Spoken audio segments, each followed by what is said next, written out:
아멘. 귀한 찬양 감사합니다.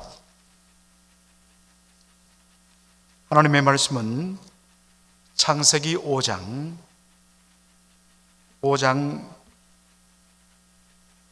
21절로 32절,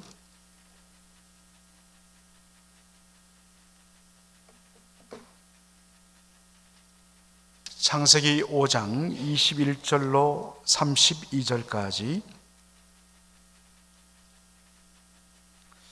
우리 한 절씩 교독하고 마지막은 같이 읽도록 하겠습니다. 에녹은 65세에 모두셀라를 낳았고 모두셀라를 낳은 후 300년을 하나님과 동행하며 자녀를 낳았으며 그가 365세를 향수하였더라. 에녹이 하나님과 동행하더니 하나님이 그를 데려가심으로 세상에 있지 아니하였더라. 모두셀라는 187세에 라멕을 낳았고 라멕을 낳은 후 782년을 지내며 자녀를 낳았으며 그는 969세를 향수하고 죽었더라. 라멕은 182세에 아들을 낳고 이름을 노아라 하여 가로되 여호와께서 땅을 저주하심으로 수고로 일하는 우리를 이 아들이 안위하리라 하였더라.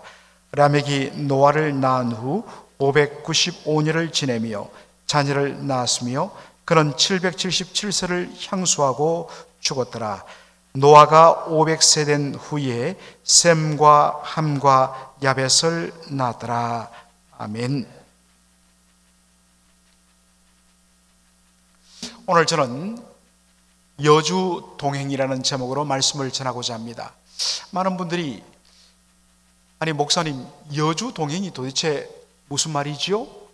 여주 동행. 그래서 제가 내일 설명을 드리겠다 했습니다. 더불어 여자를 써서 주님과 더불어, 주님과 함께 같이 걸어간다, 주님과 함께 동행한다, 이 말을 한자 표현으로 여주 동행이라 그렇게 했습니다. 이것은 한국의 신구약을 최초로 주석한 박윤선 박사님께서 일생 동안 간직하면서 이 말씀 그대로 주님과 동행했던 삶을 살았던 참 귀한 주의 종이신데, 그분이 늘 품었던 말이 여주 동행이었습니다. 여주 동행, 주님과 함께 동행한다.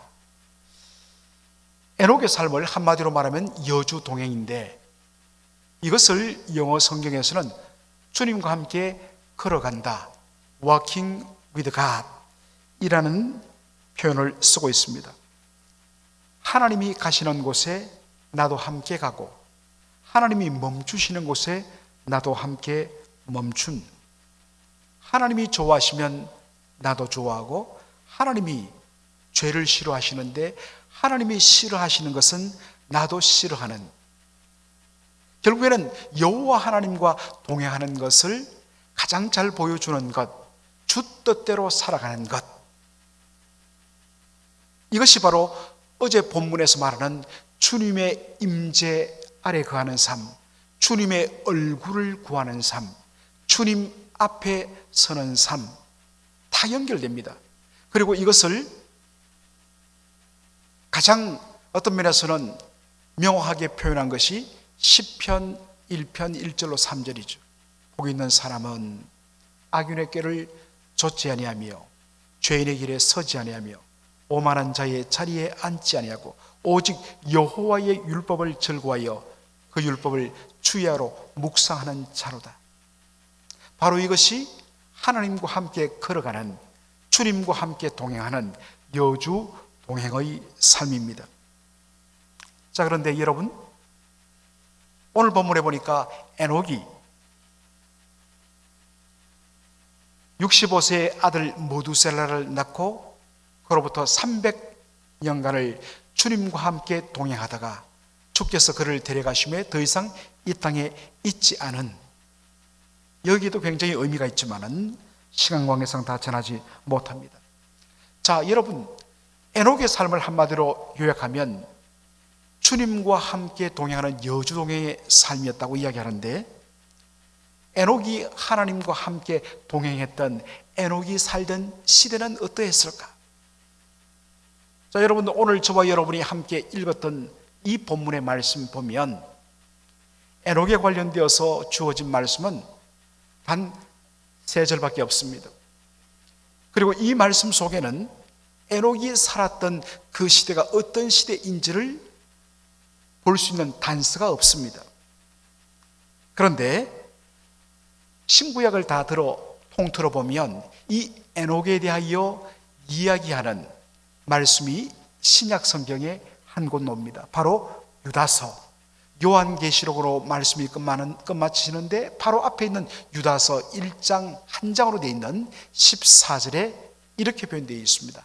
아담의 칠세손 에녹이 사람들에 대하여도 예언하여 이르되 보라, 주께서 그 수만의 거룩한 자와 함께 임하셔서 15절 보면 주께서 주를 거스려 행하는 모든 경건치 못한 자들의 경건치 못한 일에 대하여 하나님께서 심판하시리라.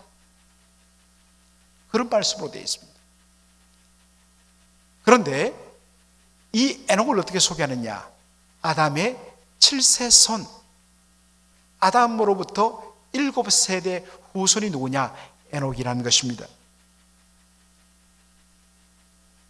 창세기 4장에 보면 한 인물에 대해 소개하는데 그 사람의 이름이 라멕입니다. 자, 여러분, 이 라멕에 대하여서 창세기 4장 16절로 18절에 어떻게 소개하는가? 어제 우리가 읽었던 본문의 마지막이죠.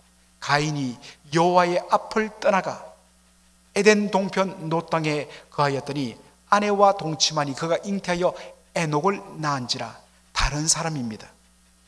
가인의 아들이 에녹입니다. 그리고 그 에녹이 누구를 낳느냐? 이랏을 낳았습니다. 이랏은 모야엘을 낳았고 모야엘은 머드사엘을 낳았고 머드사엘은 라멕을 낳았더라. 성경에 비슷비슷한 이름이 나오기 때문에 우리가 혼동해서는 안 되는 것이죠. 자, 여러분, 여기에 라멕이란 인물은 가인 계보로 태어난 후손입니다.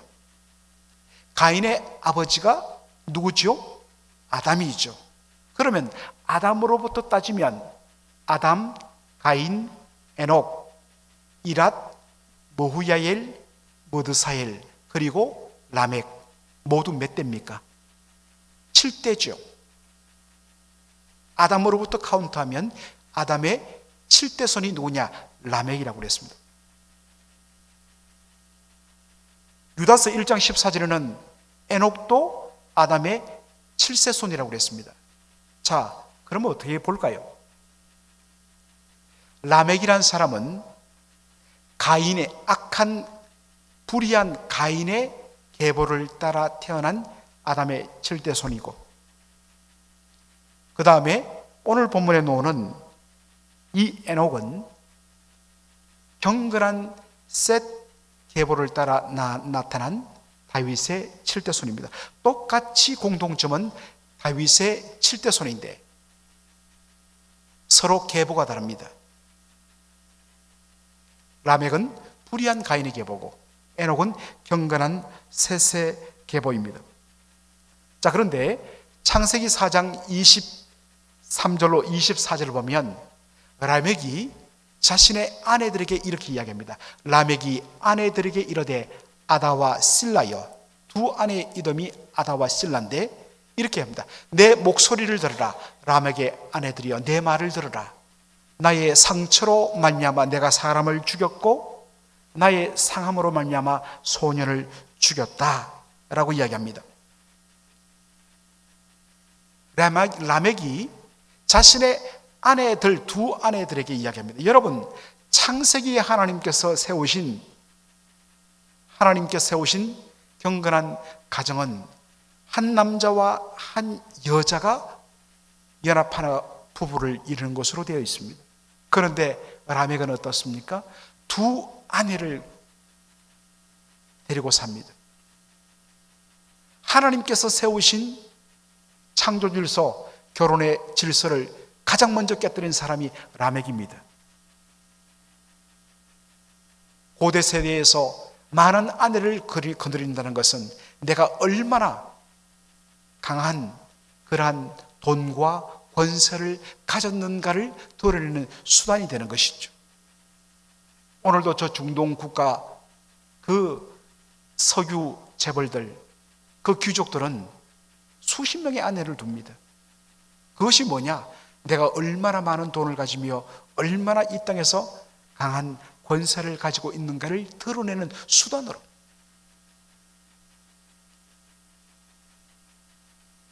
나의 상처로 말미암아 소녀를 죽였다. 여러분, 여기에 상함이란 이 말은 타박상이라는 말로 번역될 수 있는 원어입니다. 아마도 소년이 길을 가다가 부딪혀서 그에게 어떤 면에서는 멍을 들게 했다 하는 것입니다. 어린 소년이 실수로 멍들게 한 것을 가지고 뭐 했다? 내가 그 녀석을 죽여버렸다. 그것을 자신의 두 아내를 불러놓고 노래하며 자랑합니다. 그리고 나서 24절에 뭐라고 이야기하냐? 가인을 위하여는 벌이 77배일진데 라메그를 위하여는 벌이 77배일진데 라메그를 위하여는 벌이 77배이리로다 하였더라 라고 이야기합니다. 여러분, 가인이 동생 아벨을 죽인 후에 사람들이 자신을 죽일까 두려워했습니다. 그때 하나님이 가인을 보호하기 위해서 가인을 죽인 자는 그 벌을 7배나 더 받을 것이다 하면서 가인의 생명을 지켜주었습니다. 라멕은 바로 이 하나님의 말씀을 악용해서 라멕을 위하여는 그 벌이 77배가 될 것이라고 이야기했습니다. 여러분, 이게 무슨 말일까요? 이 말 속에는 자신이 지금 이렇게 자기 기분 좀 나쁘다고 사람을 함부로 죽이는 이런 죄에 대해서 하나님의 심판이 없다는 말. 내가 이런 일을 해도 아무런 하나님의 심판이 없다는 그러한 비아냥입니다. 에녹과 라멕은 똑같이 아담의 7대 손으로 한 시대를 함께 살았습니다. 에녹이 하나님과 동행했던 그 시대는 불의가 자행되고 그리고 그 불의에 대하여서 하나님의 심판이 잠잠한 시대였습니다. 여러분, 진공 상태에서 주님과 함께 걸어가고 동행하는 여주동행의 삶이 아니었습니다. 주님이 가라시면 가고 설하시면 서고 주님의 편에 서는 이 주님과 동행하는 여주동행의 삶을 살았던 시대는 불의한 시대였습니다. 그리고 그 불의에 대해서 하나님의 어떠한 심판도 보이지 않는 그런 시대였습니다. 그런 시대에 하나님과 더불어 동행하며 의와 거룩을 추구하는 삶, 어떤 의미에서는 굉장히 미련한 손해보는 삶이었을 것입니다. 자신의 쾌락을 쫓아서 자신의 마음의 탐욕이 이끄는 대로 마음껏 죄악을 행하고 불의한 삶을 살아도 오히려 더 잘되고 아무런 심판도 없는 그런 시대에 저렇게도 미련하게 의를 추구하고 거룩을 추구하는 하나님과 동행하는 삶이 얼마나 조롱받는 삶이었을까요? 얼마나 손해보는 삶이었을까요?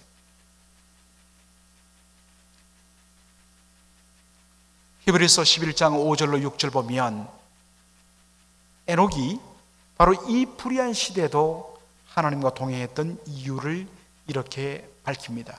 히브리서 11장 먼저 5절을 보도록 하겠습니다. 다 같이 읽겠습니다. 믿음으로 에녹은 죽음을 보지 않고 옮기었으니 하나님이 저를 옮기심으로 다시 보이지 아니하니라. 저는 옮기우기 전에 하나님을 기쁘시게 하는 자라 하는 증거를 받았느니라.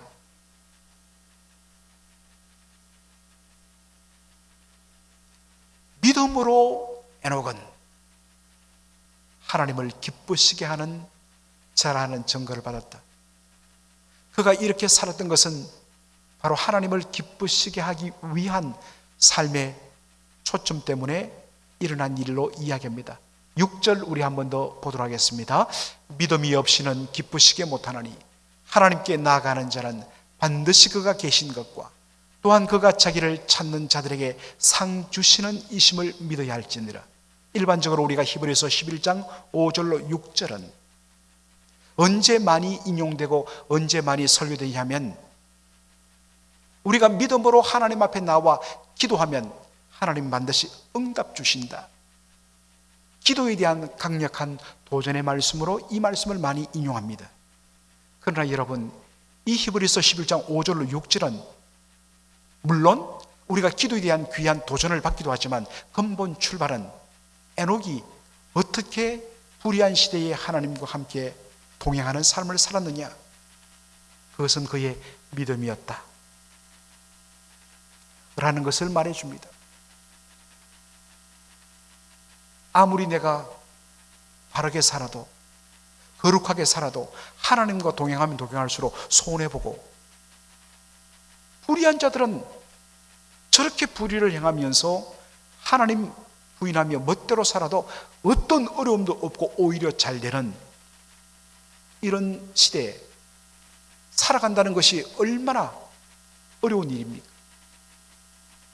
그때 그는 믿음으로 하나님께 나가는 삶을 삽니다.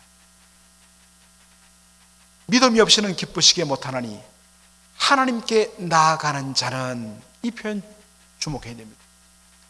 하나님께 나아간다는 것은 하나님의 임재 가운데로 들어가는 것이고 하나님께 예배하는 것으로 바로 연결되는 말씀이 하나님께 나아가는 것입니다. 기도와 찬양과 말씀 가운데 하나님 가운데 나가는 것,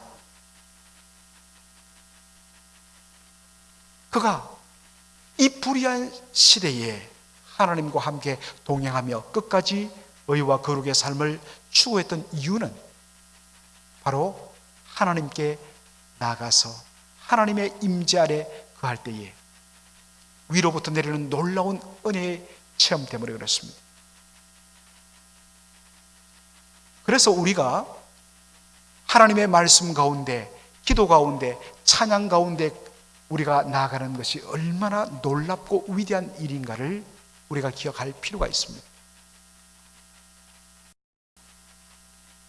시편 73편에 보면, 시편 73편은 똑같은 상황을 이야기하고 있습니다.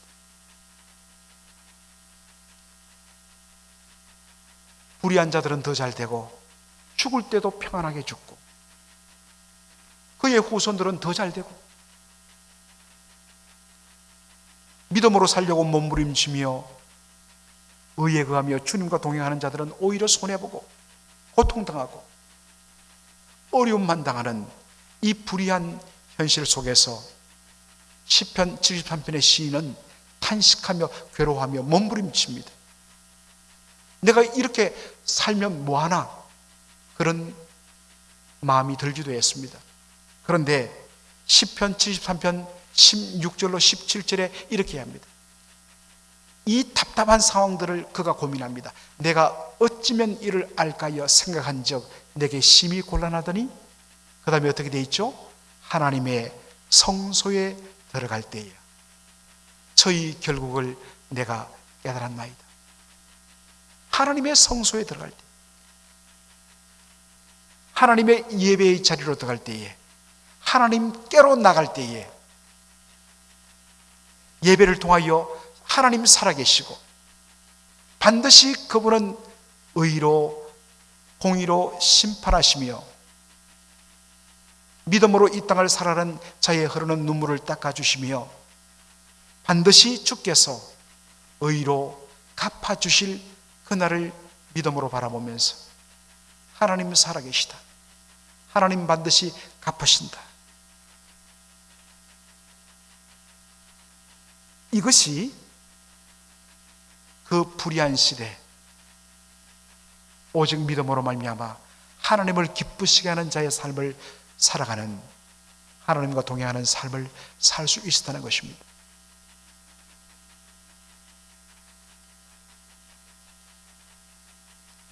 오늘 이 시대도 우리 주님께서 바로 그러한 삶을 요구하는 시대입니다. 여러분, 지금 여러분의 삶은 여주 동행의 삶을 살고 계십니까? 주님 앞에 과연 함께 동행하는 삶을 살고 계십니까? 하나님 주시는 믿음의 은혜 없이는 이 삶을 살 수가 없습니다. 예전이나 지금이나 믿음으로 주를 기쁘시게 하기 위하여서는 고난을 받는 삶이 뒤따른다는 것을 우리가 명심할 필요가 있습니다. 하나님께서는 우리에게 바로 그와 같은 삶을 요구하시는 것입니다. 오늘도 이 새벽에 나는 과연 주님과 함께 걷고 있는가? 주님과 함께 동행하고 있는가? 주님이 기뻐하시는 그 자리에 가 있으며 주님이 서기를 원치 않은 그 자리에 나도 발걸음을 돌이키고 있는가? 철두철미하게 주님과 동행하는 삶을 몸부림치며 사모하는 저와 여러분의 삶이 되기를 주의 이름으로 축원합니다. 아멘.